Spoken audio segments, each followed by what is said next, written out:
America as a nation was sought after initially by those fleeing religious persecution in Europe.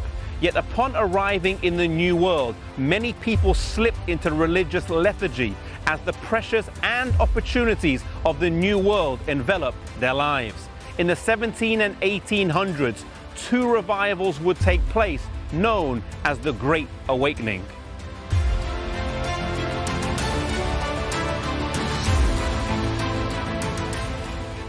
An integral individual in the First Great Awakening was George Whitefield. George Whitefield attended Oxford University and was a member of the Holy Club along with John and Charles Wesley that sought to lead practical and spiritual revival in their lives and communities.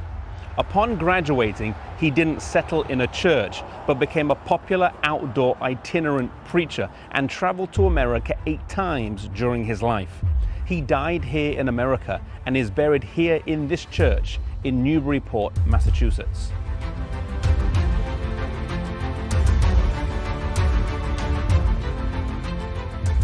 In the 1740s, it's likely that apart from the King of England, George Whitefield was the most well-known Englishman in America.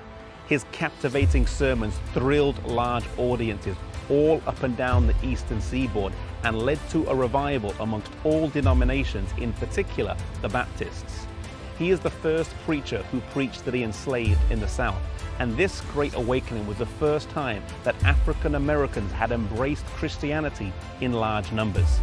This First Great Awakening led to a multiplication of churches and greater respect and cooperation between all denominations.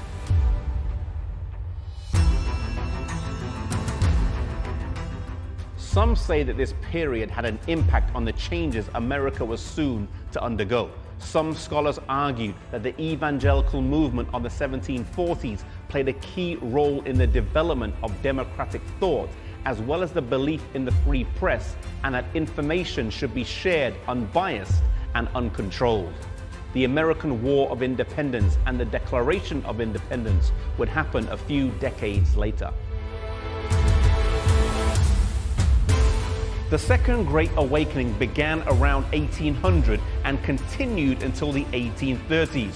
One name that is associated with this revival at this time in America is Charles Finney. He brought the camp meeting to town and established a revival formula that became copied in many other churches at the time.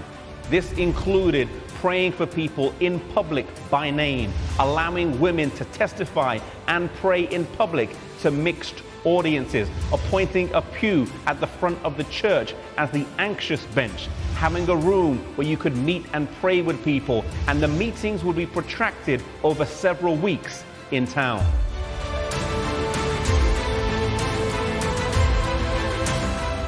In small chapels all across the East Coast, and as well as in large cities, the revival took place. It was especially strong in the northeasterly states in America, and it marked a significant shift where it moved beyond the educated elite to those less educated and less wealthy. A byproduct of this revival were the other reform movements that it encouraged, such as the temperance movement, the abolition of slavery, and women's rights.